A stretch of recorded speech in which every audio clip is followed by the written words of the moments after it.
اللہ وبرکاتہ۔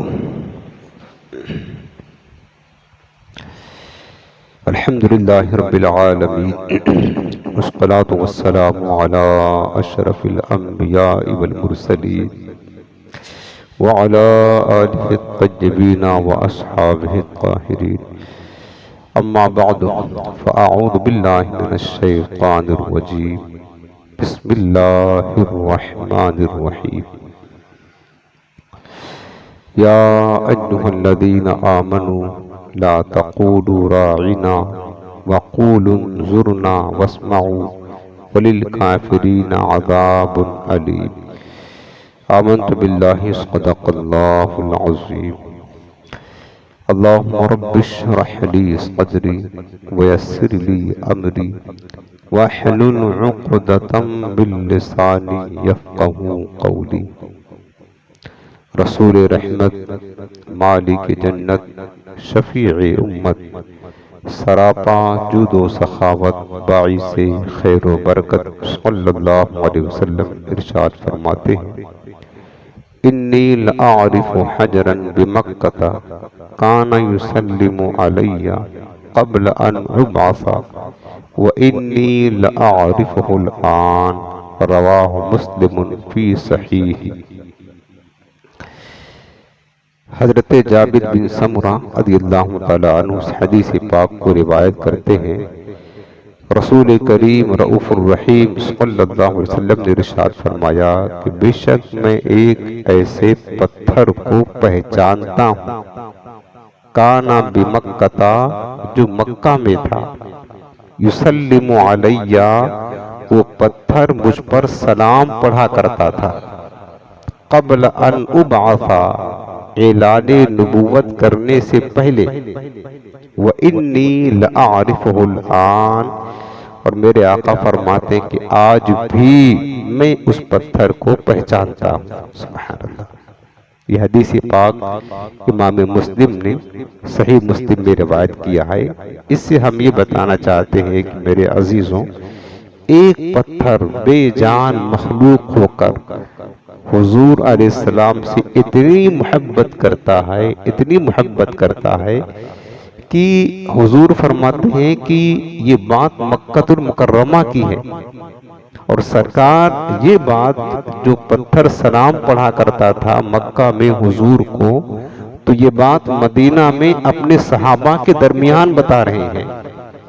کانا بمکہ، وہ پتھر مکہ میں تھا اور حضور اس کا تذکرہ اپنے صحابہ کے درمیان مدینہ میں کر رہے ہیں، اور میرے آقا فرماتے ہیں کہ ابھی میں نے کسی کو نہیں بتایا تھا کہ میں اللہ کا نبی ہوں، قبل ان ابعث، میری بعثت یعنی اعلان نبوت سے پہلے ہی وہ پتھر مجھ پر سلام پڑھا کرتا تھا۔ میں کہتا ہوں میرے عزیزوں، پتھر کو کیسے پتا چل گیا کہ یہ اللہ کے رسول ہیں؟ کیسے معلوم پڑا؟ جب حضور نے کسی کو بتایا ہی نہ تھا، اس وقت تو لوگ محمد بن عبداللہ سمجھا کرتے تھے سرکار کو، محمد رسول اللہ صلی اللہ علیہ وسلم تو جانتے نہ تھے، پتھر کو کس نے بتا دیا کہ یہ اللہ کے رسول ہیں؟ تو میرے آقا نے حدیث پاک میں ارشاد فرمایا، ما من شیء الا یعلم انی رسول اللہ۔ میرے آقا فرماتے ہیں کہ کائنات کی ہر شے مجھے جانتا ہے، ہر شے مجھے پہچانتا ہے کہ میں اللہ کا رسول ہوں، میں اللہ کا رسول ہوں۔ بلکہ میرے آقا علیہ السلام حضور کی ولادت کی معجزات میں سے ہے کہ سرکار جس دن پیدا ہوئے، حضرت آمنہ طیبہ طاہرہ حضور کی امی جان فرماتی ہیں کہ میرا بیٹا اچانک غائب ہو گیا میری نگاہوں سے، فرشتے لے گئے اس کو، اور ایک آواز سنائی دی، اس محمد مصطفیٰ کو زمین کے مشرق و مغرب میں، کائنات میں اس کو سیر کروا دو، ہر مخلوق کی پہچان کروا دو کہ یہ اللہ کے آخری نبی ہیں۔ تو حضور فرماتے کائنات کی ہر شے مجھے جانتی ہے اور پہچانتی ہے، میں اللہ کا رسول ہوں۔ تو پتھر بھی حضور کو بتانے سے پہلے جانا کرتا تھا کہ اللہ کے رسول ہیں۔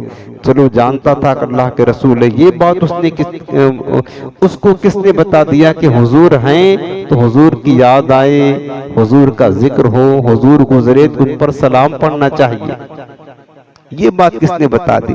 بتایا کہ جو عاشق ہوتے ہیں، جو محبت کرتے ہیں حضور سے، انہیں بتانا نہیں پڑتا ہے۔ وہ اذان کا وقت ہوتا ہے پہلے سلام پڑھتے ہیں پھر اذان دیتے ہیں، دعا کا وقت ہوتا ہے پہلے سلام پڑھتے ہیں پھر دعا کرتے ہیں، کوئی اور موقع ہوتا وظیفہ پڑھنا ہوتا پہلے سلام پڑھتے ہیں پھر وظیفہ پڑھتے ہیں۔ ہر کام سے پہلے حضور کی بارگاہ میں درود و سلام پڑھتے ہیں، یہ عاشقوں کا کام ہے۔ تو پتھر بھی حضور کا عاشق تھا، اسے بتانے کی ضرورت نہیں کہ اللہ کے رسول سلام پڑھنا چاہیے، اور ایک پتھر کو سمجھ پڑ گئی کہ اللہ کے رسول کی یاد آئے تو ان کی بارگاہ میں سلام پیش کرنا چاہیے۔ میرے آقا فرماتے کان یسلم علیہ، وہ پتھر مجھ پر سلام پڑھا کرتا تھا۔ تو پتہ یہ چلا میرے عزیزوں، جب بھی یاد آئے مصطفیٰ کی تو سلام پڑھنا چاہیے، جب بھی ذکر ہو مصطفیٰ کا تو سلام پڑھنا چاہیے، جب بھی مصطفیٰ کا تذکرہ ہو تو سلام پڑھنا چاہیے، جب بھی مصطفیٰ کا نام آئے تو سلام پڑھنا چاہیے۔ یہ پتھر نے ہمیں سکھا دیا ہے سلام پڑھنا چاہیے۔ وہ لوگ کیسے سنگ دل ہیں، اس پتھر سے بھی بدتر ہیں، جب حضور کی بارگاہ میں کثرت کے ساتھ سنی سلام پڑھتا ہے تو کہتے ہیں کہ یار تم بہت زیادہ سلام پڑھتے ہو۔ سلام پڑھنا بار بار کہاں لکھا ہوا ہے؟ نماز کے بعد سلام پڑھنا کہاں لکھا ہے؟ اذان سے پہلے سلام پڑھنا کہاں لکھا ہوا ہے؟ ہر وقت سلام پڑھنا کہاں لکھا ہوا ہے؟ بھائی پتھروں سے سیکھو۔ پتھروں کو حضور سے محبت تھی تو سلام پڑھا کرتے تھے۔ تو عاشقوں کو لکھنے کی ضرورت نہیں ہوتی ہے، عاشق جو ہوتے ہیں محبوب کی یاد میں سلام پڑھا کرتے ہیں۔ تو اور دوسری بات یہ پتا چلا کہ جو حضور کی بارگاہ میں سلام پڑھتا ہے نا، اگر وہ پتھر بھی ہو، وہ مومن نہیں، مسلمان نہیں، انسان نہیں، پتھر بھی ہو تو اپنے سلام پڑھنے والے سے حضور اتنا محبت کرتے ہیں کہ محبت کے ساتھ اس کا تذکرہ صحابہ کے درمیان کیا کرتے ہیں۔ سبحان اللہ! جب ایک پتھر حضور پر سلام پڑھے تو حضور اس کو نہ بھولیں اور صحابہ کے درمیان اس کا ذکر فرمائیں، تو بتاؤ اگر حضور کا عاشق، حضور کا امتی، حضور سے پیار کرنے والا حضور کی بارگاہ میں سلام پڑھے گا تو حضور کیا اس کو بھول جائیں گے؟ یہ کیسے ہو سکتا ہے؟ نہیں بھولیں گے۔ لہٰذا اگر ہم چاہتے ہیں کہ ہمارے آقا کی بارگاہ میں ہماری پہچان باقی رہے، سرکار ہمارا بھی ذکر کرے، حضور ہمیں بھی یاد کرے، تو ہمیں چاہیے اپنے آقا کی بارگاہ میں کثرت کے ساتھ سلام پڑھا کرے۔ اب آئیے نہایت ہی محبت کے ساتھ دل لگا کر اپنے رحمت والے آقا کی بارگاہ میں درود و سلام کا نذرانہ پیش کریں۔ اللہم صلی علی سیدنا و شفیعنا و کریمنا و نبینا مولانا محمد وعلا آلہ و صحبہ وبارک وسلم۔ حاضرین محترم، حضور کے میلاد کی آج 10ویں محفل آ گئی۔ کتنا تیزی کے ساتھ وقت گزرتا جا رہا ہے، اور ہم سرکار کے میلاد کے محفل میں تذکرہ کر رہے محبت مصطفیٰ کا، سرکار کی محبت کا۔ بار بار یہ بات آپ کو بتائی ہے، پھر کہتا ہوں، محبت رسول کے بغیر ہر چیز بیکار ہے۔ حضور کی محبت روح ایمان، جان ایمان، اصل ایمان، اللہ کی سرتابہ قدم شان ہیں یہ، انسان ہی انسان وہ انسان ہیں یہ، قرآن تو ایمان بتاتا ہے انہیں، اور ایمان یہ کہتا ہے میری جان ہے۔ حضور کی محبت جان ایمان، روح ایمان، اصل خزانہ ہے۔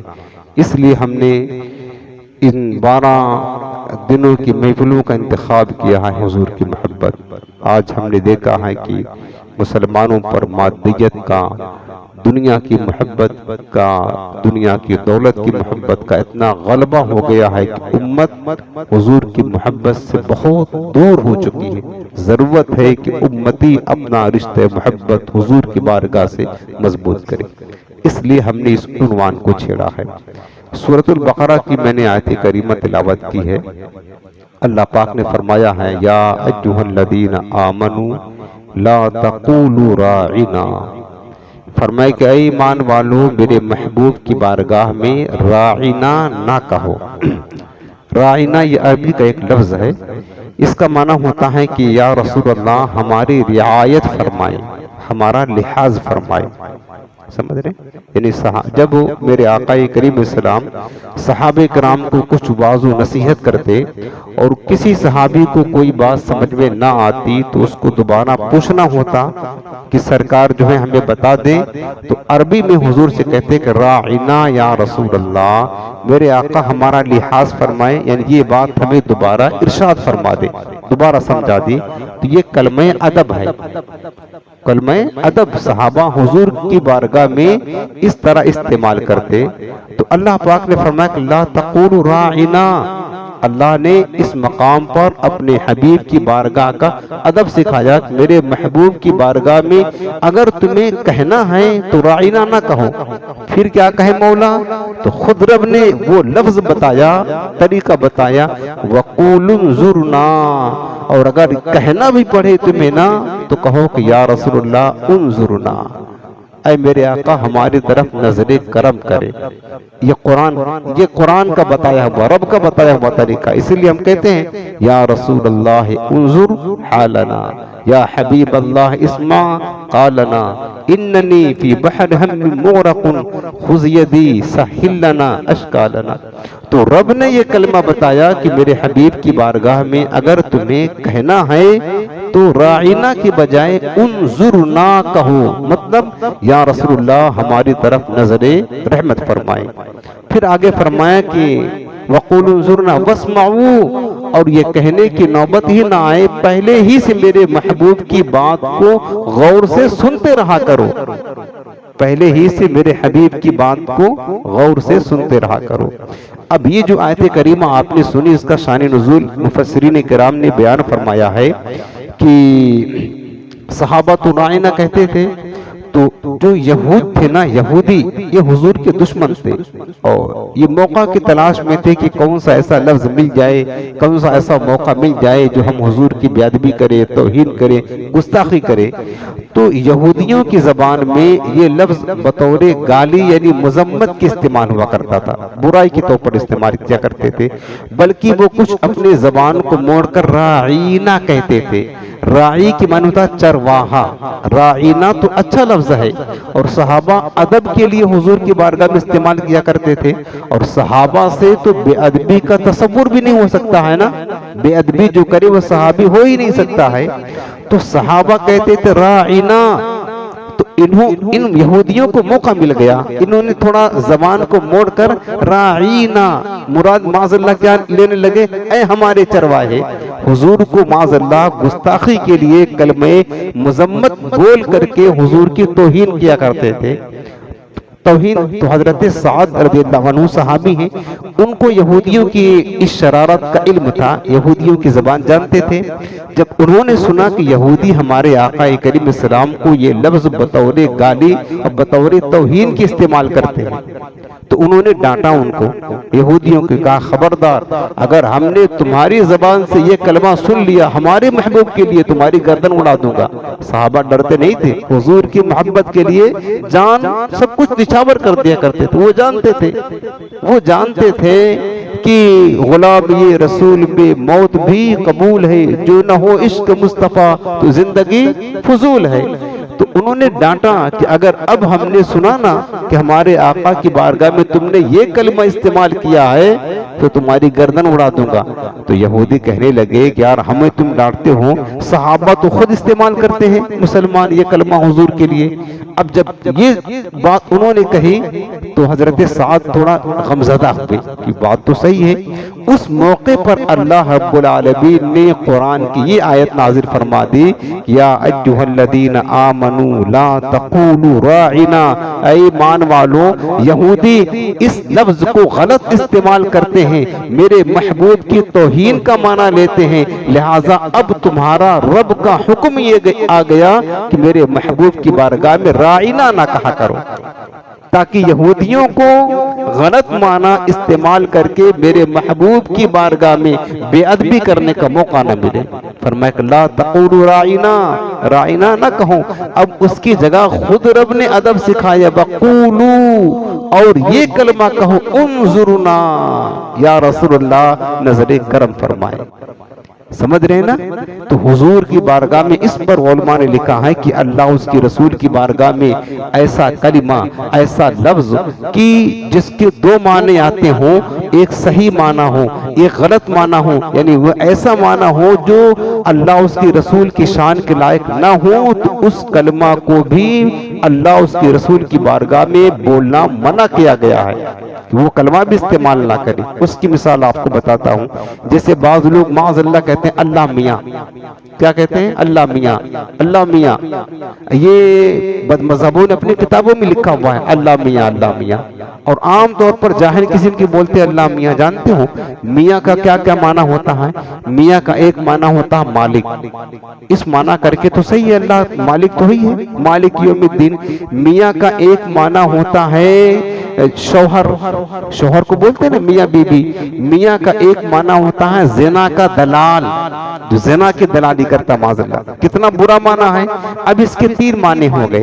اگرچہ جو مسلمان اس لفظ کو بولے گا اللہ میاں کہے گا تو یہ میاں مالک ہی کے معنی میں استعمال کرے گا، اس کے علاوہ مسلمان سے کوئی تصور نہیں کہ اللہ کے لیے معاذ اللہ کوئی اور معنی استعمال کرے جو اس کی شان کے لائق نہیں ہے۔ لیکن علماء کیا فرماتے ہیں، چونکہ اس لفظ کے دوسرے بھی معنی ہیں جو اللہ کی شان کے لائق نہیں ہیں، لہٰذا یہ لفظ بھی اللہ کی بارگاہ میں بولنا منع ہے، تاکہ گستاخی بے ادبی کا شائبہ بھی نہ پایا جائے۔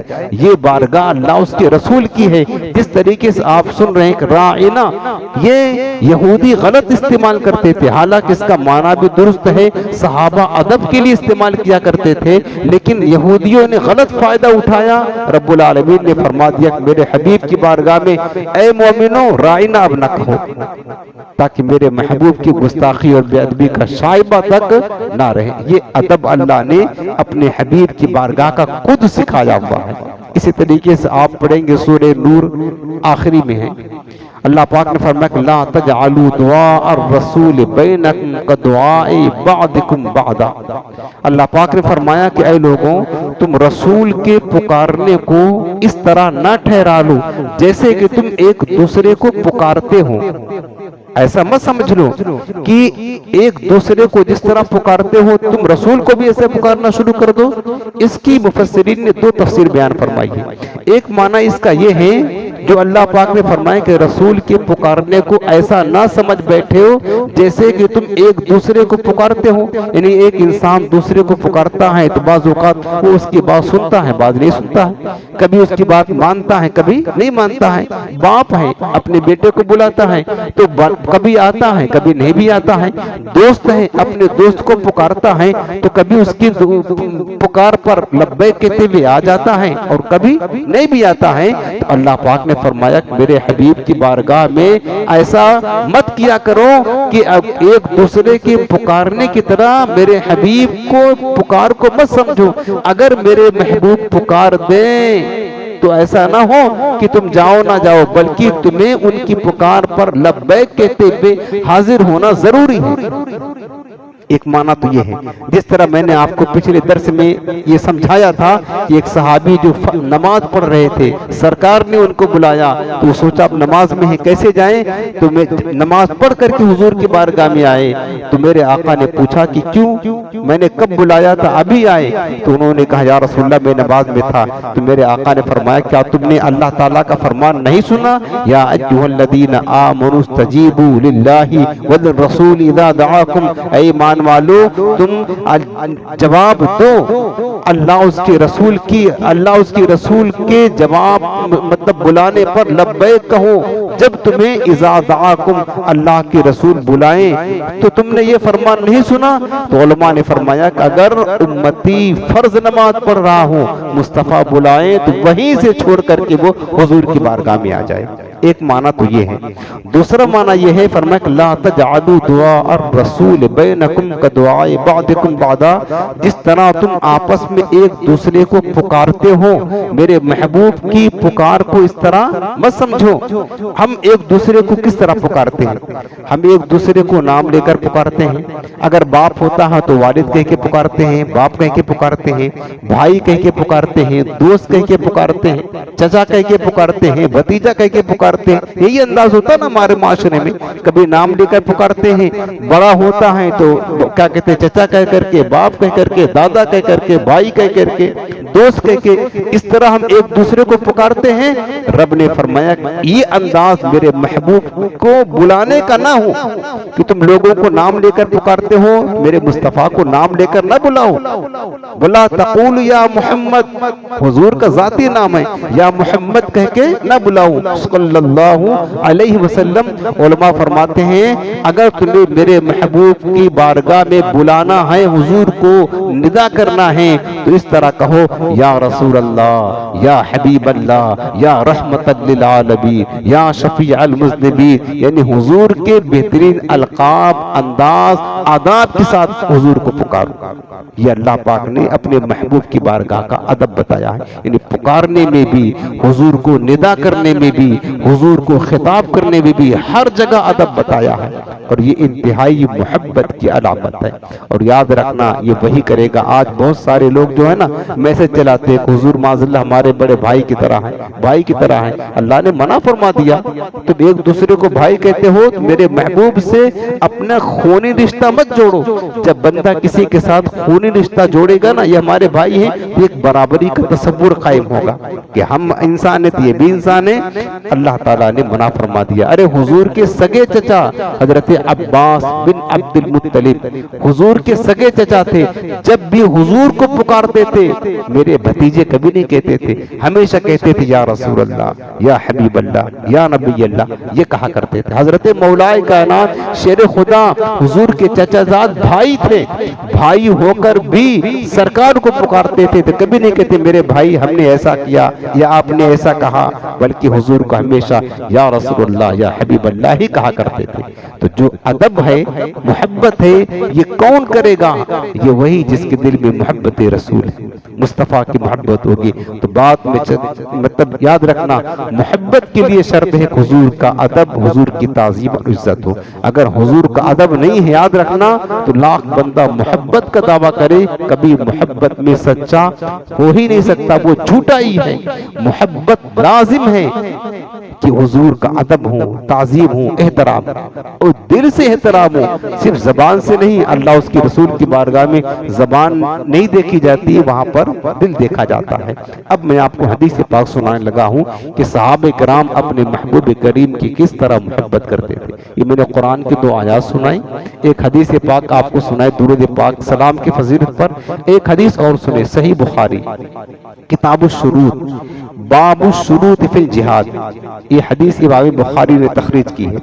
حضرت امام بخاری روایت کرتے ہیں کہ صلح حدیبیہ کے موقع پر سن 6 ہجری میں 1400 یا 1500 صحابہ کرام کو ساتھ لے کر میرے آقا احرام باندھ کر عمرہ کرنے کے لیے مکہ المکرمہ کا قصد کرتے ہیں.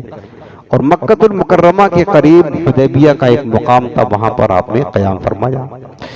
تو اب مشرکین مکہ کو پتا چلا کہ مسلمان آ رہے مدینہ سے, ان کو ڈر لاحق ہوا کہیں یہ حملہ کرنے تو نہیں جا رہے ہیں, مکہ کو فتح کرنے تو نہیں جا رہے ہیں, کیونکہ اس سے پہلے غزوہ بدر میں ذلیل ہو چکے تھے, ہار چکے تھے, غزوہ احد ہوا تھا, غزوہ خندق ہو چکی تھی, اور چھوٹی چھوٹی مطلب جنگیں اور جھڑپ ہوئی تھی, ہر طرح سے بری طرح یہ ناکام ہوئے تھے مشرکین. اب انہیں ڈر ہوا تو کہیں یہ مسلمان مکہ پر چڑھائی کرنے تو نہیں جا رہے ہیں, تو انہوں نے راستہ روک لیا. اور مشرکین مکہ نے اپنا ایک قاصد بھیجا صلح کے لیے, جن کا نام عروہ بن مسعود تھا. بعد میں یہ صحابی بنے, ایمان لائے, اس وقت ایمان نہیں لائے تھے. تو عروہ بن مسعود صلح حدیبیہ کے وقت ایمان نہیں لائے ہوئے تھے, اور ان کا ایک بھتیجا تھا جن کا نام مغیرہ بن شیبہ تھا. وہ صحابی رسول بن چکے تھے, حضور پر ایمان لا چکے تھے. یعنی بھتیجا حضور کی جماعت میں, اور چچا عروہ بن مسعود ابھی مشرکین کے ساتھ تھا. تو عروہ بن مسعود آئے, تو یہ کس لیے آئے تھے؟ مشرکین مکہ کی طرف سے حضور کی بارگاہ میں صلح کرنے کے لیے آئے تھے.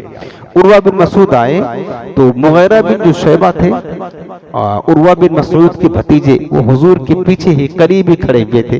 چونکہ ہوا چل رہی تھی, گرد و غبار اڑ رہے تھے, تو اپنے چہرے پر ایک پردہ ڈال رکھا ہوا تھا, پہچان نہیں پا رہے تھے کہ یعنی عروہ بن مسعود نے دیکھا تو صحیح کوئی کھڑا ہے, لیکن یہ پہچان نہ پائے کہ میرا بھتیجا ہی کھڑا ہے. اب ہوا یہ کہ عروہ بن مسعود آئے، حضور کے سامنے بیٹھے اور کہنے لگے کہ اے محمد بن عبداللہ، کیا آپ اپنی قوم سے لڑنے کے لیے آئے ہیں؟ آپ کی قوم، ظاہر سی بات ہے، حضور مکہ کے تھے، سب خاندان کے لوگ تھے، آپ کے قبیلے کے تھے. تو کہنے لگے کہ اے محمد بن عبداللہ صلی اللہ علیہ وسلم، کیا آپ اپنی قوم سے لڑنے کے لیے آئے ہیں؟ تو میرے آقا نے فرمایا کہ یہ بتاؤ، اگر میں لڑنے کے لیے آتا تو کیا احرام باندھ کر کے آتا، قربانی کے جانور ساتھ لے کر آتا؟ اگر جنگ کرنے کے لیے آتا تو جنگ کی تیاری کے ساتھ آتا اور ہتھیار لے کر کے آتا، احرام باندھ کر کے تو نہ آتا.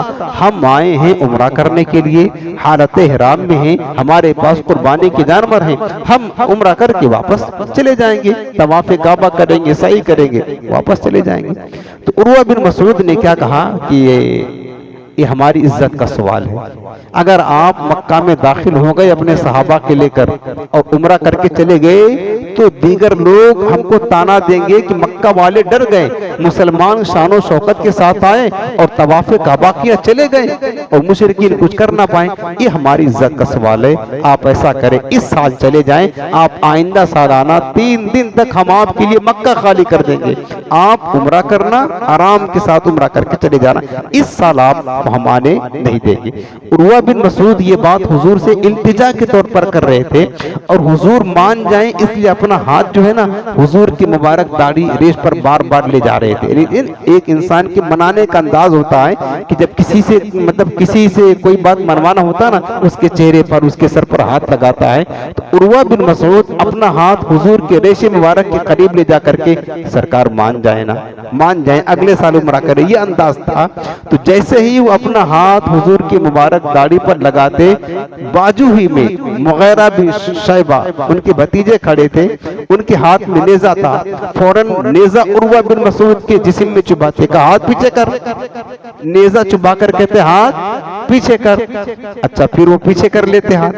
پھر بات کرتے کرتے عروہ بن مسعود پھر اپنا ہاتھ حضور کے ریش مبارک پر لے جاتے، پھر یہ پیچھے سے نیزہ چباتے، کہا ہاتھ پیچھے کر، پھر پیچھے کر لیتے. تیسری مرتبہ ایسا ہوا تو عروہ بن مسعود نے پیچھے مڑ کر کے دیکھا، کہا کتنا سخت لہجہ ہے تیرا. جب چہرے سے نقاب اٹھایا تو کہا تو میرا بھتیجا ہے، تو میرا بھتیجا، اب مجھے ہی خنجر چھپا رہا ہے. تو مغیرہ بن شیبہ کہنے لگے، ہاں عروہ، تو جانتا نہیں ہے یہ اللہ کے رسول ہے تو مشرک ہے.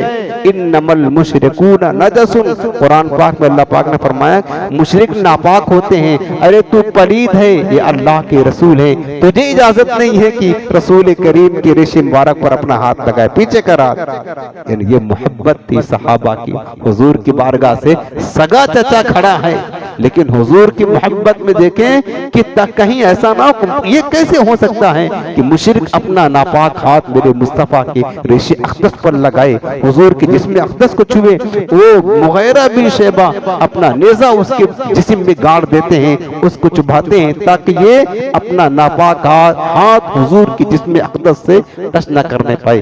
غرض کی یہ محبت تھی. اس کے بعد پھر کیا ہوا؟ عروہ بن مسعود نے کہا کہ مغیرہ بن شیبہ، تو بھول گیا میری قرابت داری کو، میری رشتہ داری کو بھول گیا اور تو مسلمان ہو گیا تو ہمارے ساتھ یہ رویہ اختیار کرتا ہے. وہ صحابہ تھے یار، وہ صحابہ تھے، ان کو اپنی جان سے زیادہ، اپنے مال سے زیادہ، اپنے ماں باپ سے زیادہ، اپنے خاندان سے زیادہ، ہر شے سے زیادہ حضور سے محبت کیا کرتے تھے. حضرت ابوبکر صدیق رضی اللہ عنہ کا واقعہ ہے کہ ان کے باپ جب ایمان نہیں لائے تھے تو حضور السلام کی شان میں کچھ نازیبہ کلمات کہہ دیے تھے. سیدنا صدیق اکبر نے کھینچ کر تماچا مار دیا تھا. حضور کی محبت. حضرت ابو عبیدہ بن جراح عشرہ مبشرہ میں سے تھے، انہوں نے حضور السلام کی توہین کی تھی اور کفار کی طرف سے لڑنے کے لیے آئے تھے. حضرت ابو عبیدہ بن جراح نے اپنے باپ کا سر کاٹ کر حضور کے قدموں میں لا کر کے رکھ دیا تھا. یہ گستاخ ہے. تو بتایا کہ مغیرہ بن شیبہ نے کہا کہ عروہ بن مسعود، میں تو حضور کا غلام بن گیا ہوں، جب تک بکے نہ تھے تو کوئی پوچھتا نہ تھا، یا رسول اللہ تم نے مجھے خرید کر انمول کر دیا. تو یہ انداز تھا صحابہ کرام کا. اس کے بعد خیر صلح ہو گئی، حضور نے قبول فرما لیا. اب جب وہ روایت میں آتا ہے کہ عروہ بن مسعود لوٹ کر کے گئے مکہ المکرمہ. اب اہل مکہ جمع ہوئے, پوچھنے لگے کیا ہوا, کیا بنی, صلح ہوئی؟ تو صلح کی بات تو بعد میں بتایا. عروہ بن مسعود نے جو دیکھا یہاں حضور السلام کا اور صحابہ کے درمیان جو محبت دیکھی, صحابہ حضور کا ادب کیسے کرتے تھے, حدیث پاک میں آیا ہے عروہ بن مسعود جب اہل مکہ کے پاس گئے, مشرکین کے پاس گئے, تو کہنے لگے واللہ لقد وفدت علی ملوک وفدت علی قیصر و کسری و نجاشی. عروہ بن مسعود کہتے ہیں خدا کی قسم میں بڑے بڑے بادشاہوں کے دربار میں گیا ہوں, قیصر و کسری و نجاشی کے دربار میں گیا ہوں, واللہ ان رأیت ملکا قط يعظمه اصحابه کما يعظم اصحاب محمد محمدا. عروہ بن مسعود کہتے ہیں خدا کی قسم میں نے کسی بھی بادشاہ کے اصحاب کو ایسی تعظیم کرتے ہوئے نہیں دیکھا جیسے کہ تعظیم میں نے دیکھا کہ محمد کے صحابہ محمد کی تعظیم کرتے ہیں صلی اللہ علیہ وسلم. پھر عروہ بن مسعود اتنا متاثر ہوئے, جو صحابہ حضور کی تعظیم محبت ادب کرتے تھے وہ اتنا متاثر ہوئے. عروہ بن مسعود کہنے لگے کہ واللہ ان تنخما نخامتا الا وقعت فی کف رجل منہم, خدا کی قسم اگر محمد صلی اللہ علیہ وسلم کوئی تھوک بھی اپنے منہ سے نکالتے تو صحابہ اس تھوک کو زمین پر نہیں گرنے دیا کرتے تھے, بلکہ کسی نہ کسی صحابی کے ہاتھ میں تھوک پڑتا اور وہ صحابی تبرک سمجھ کر اپن حضور کے مبارک لعاب کو, تھوک کو اپنے چہرے اور سینے پر مل لیا کرتا تھا, اور جو صحابی کچھ دور بیٹھا ہوتا تھا اسے حضور کا لعاب مبارک نہ ملتا تو جس کے ہاتھ میں پڑا ہوتا تھا وہ مل لیا کرتا, اس کے ہاتھ کو ٹچ کر کے اپنے سینے اور چہرے پر مل لیا کرتا تھا. یہ محبت ہے حضور السلام کے ساتھ صحابہ کی. میرے عزیزو اگر آج ہم اس محبت کا اظہار کریں, ہمیں کہا جاتا ہے تم بہت حد سے بڑھتے ہو, حضور کو تم کیا سمجھتے ہو, تم نے شرک کر دیا, بدعت کر دیا. ارے دین سیکھنا ہے تو صحابہ سے سیکھو, صحابہ سے بڑا نہ کوئی مومن ہے نہ کوئی موحد ہے, صحابہ سے پکا کوئی مسلمان نہیں ہو سکتا ہے. اور سنو عروہ بن مسعود کہتے ہیں یہ ابھی ایمان نہیں لائے ہیں, یہ حضور کی شان اور حضور کی صحابہ کی تعریف بیان کر رہے ہیں, یہ ابھی ایمان نہیں لائے ہیں. وہ کہتے ہیں وَإِذَا أَمَرَهُمْ ابْتَدَرُوا أَمْرَهُمْ, جب محمد صلی اللہ علیہ وسلم کوئی حکم دیتے تو اس حکم کو بجا لانے کے لیے صحابہ جلدی کرتے, ہر ایک دوڑ پڑتا میں حضور کے حکم کی تکمیل کروں. وَإِذَا تَوَضَّعَ قَعَدُوا يَقْتَتِلُونَ عَلَى وَضُوئِهِ, جب محمد وضو کرتے تو اس وضو کا غسالہ پانے کے لیے ایسا لگتا تھا کہ صحابہ ان کے آپس میں جنگ کر بیٹھیں گے. وہ سمجھتے کہ ہمارے ہاتھ میں حضور کے مبارک وضو کا پانی ہمارے ہاتھ میں آئے, ہمارے ہاتھ میں آئے. وَإِذَا تَكَلَّمَا خَفَضُوا أَصْوَاتًا عِنْدَهُ, اور محمد صلی اللہ علیہ وسلم جب کلام کرتے تو ان کی صحابہ اپنی آواز کو پست رکھا کرتے. وَمَا يُحِدُّونَ إِلَيْهِ النَّظْرَ تَعْظِيمًا لَهُ, اور محمد کے صحابہ جی بھر کر کے حضور کی تعظیم اور ادب میں حضور کو دیکھا نہیں کرتے تھے, اتنا جلال تھا, رعب تھا حضور کا ان کے دلوں پر. میرے عزیزوں اب آپ دیکھیں عروہ بن مسعود ابھی ایمان نہیں لائے ہیں, لیکن وہ کس عمل سے متاثر ہو رہے ہیں, وہ نمازوں سے نہیں, صحابہ کے روزے سے نہیں, ان کے تقوی سے نہیں, بس صرف جو صحابہ کی محبت کا انداز تھا, حضور کی بارگاہ سے ادب, نسبت غلامی, تعظیم کا انداز تھا.